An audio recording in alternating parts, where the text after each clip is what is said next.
13वां प्रश्न आता है कि 40-50% तो लोग वोट देने नहीं आते, तो ये राइट टू रिकॉल का प्रोसीजर काम कैसे करेगा?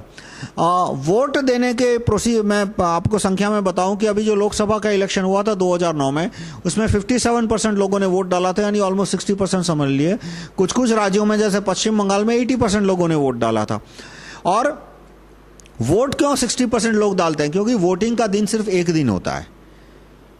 यदि मान लो पूरे हफ्ते वोटिंग चलती तो पहले दिन 40% लोग आते, दूसरे दिन 20-30% और आते, तीसरे दिन 30% और आ जाते, तो 90% वोटिंग हो जाता। और दूसरा, वोटिंग का आंकड़ा जो 60% है वो एक्चुअली 60% जब वोटिंग होता है तो एक्चुअली क्यों आपको 70% मानना चाहिए? क्योंकि 10% लोग होते हैं जो उनका नाम वोटर लिस्ट में नहीं होता, जैसे कि उनका ट्रांसफर हो के आए हैं, या तो उनकी मृत्यु हो गई है, या तो वो उस दिन किसी वजह से बहुत ज्यादा बिजी थे या बीमार थे या आउट ऑफ टाउन थे।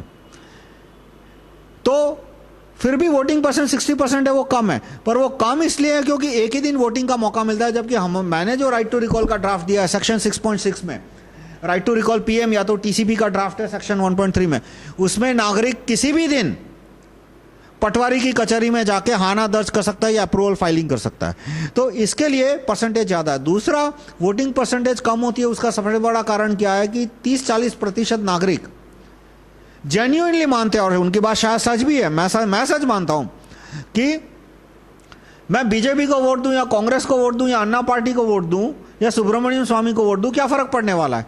वो चुनने के बाद तो मेरी बात सुनने ही होने वाला, क्योंकि राइट टू रिकॉल तो है नहीं मेरे पास। जैसे 1977 में लोगों ने बड़े पैमाने पे वोटिंग करके जयप्रकाश नारायण के 380 लोगों को एमपी बना दिया। इनमें ये सब थे, लालू यादव, मुलायम यादव, रामविलास पासवान।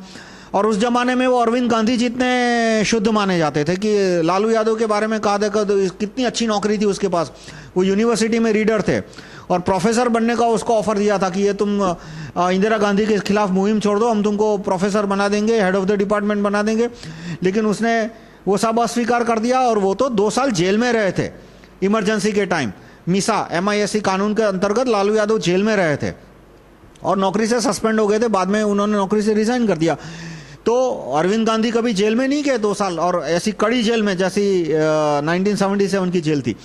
तो लोग बोलते थे कि भाई इस आदमी ने इतना ज्यादा सेक्रीफाइस किया है, गवर्नमेंट जॉब थी, इतनी गवर्नमेंट जॉब की उस जमाने में बहुत बड़ी अहमियत मानी जाती थी, और इस आदमी ने इतना बड़ा सेक्रीफाइस किया है, इतनी अच्छी पोजीशन को लात मार के ये पॉलिटिक्स में आया, ये तो 1 रुपया भी रिश्वत नहीं लेगा।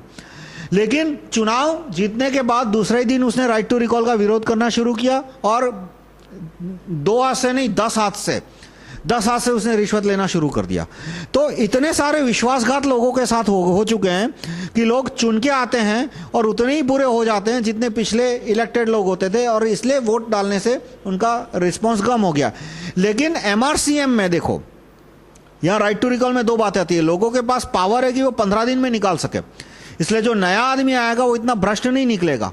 और जो दूसरा प्रोसीजर है execution by majority vote, chapter 27 में मैंने एक्सप्लेन किया, उसके द्वारा मेजोरिटी सिटीजन है राज्य के या देश के, वो उस आदमी को फांसी पे चढ़ा सकती है। तो राइट टू रिकॉल में उनको ज्यादा गारंटी है कि नया आदमी आएगा वो कम खराब निकलेगा, इसलिए राइट टू रिकॉल में पार्टिसिपेशन ज्यादा। और टीसीपी में 50% लोग आएंगे या 20% लोग आएंगे या 5% लोग आएंगे, वो उस पर डिपेंड करता है कि एफिडेविट क्या है। क्लॉज 1 में मान लो मैंने एफिडेविट डाल दी कि राहुल मेहता को 1000 करोड़ दो, तो 50% तो क्या 0.5%, 0.05% लोग भी यस रजिस्टर नहीं कराने जाएंगे।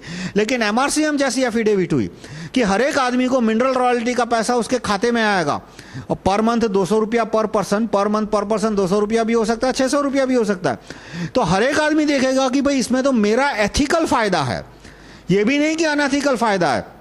जो कोल ब्लॉकर नवीन जिंदाल और ये दिव्य भास्कर के मालिक अग्रवाल फोकट में ले गए, उस कोल का पैसा नागरिकों के खाते में जमा होगा, और उसकी वजह से ये एथिकल पैसा उनको मिल रहा है, इसलिए करोड़ों की संख्या में लोग यस रजिस्टर कराने जा सकते हैं।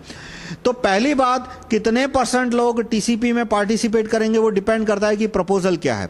जैसे कि प्रपोजल है कि मनमोहन सिंह को नौकरी से निकालो और राहुल गांधी को रखो, तो शायद 10% लोग भी ना जाए, लेकिन मनमोहन सिंह को नौकरी से निकालो और नरेंद्र मोदी को पीएम बनाओ, तो हो सकता है देश में 50 करोड़ तो नहीं, लेकिन हो सकता है 10-20 करोड़ लोग यस अप्रूवल फाइल कराने जाए।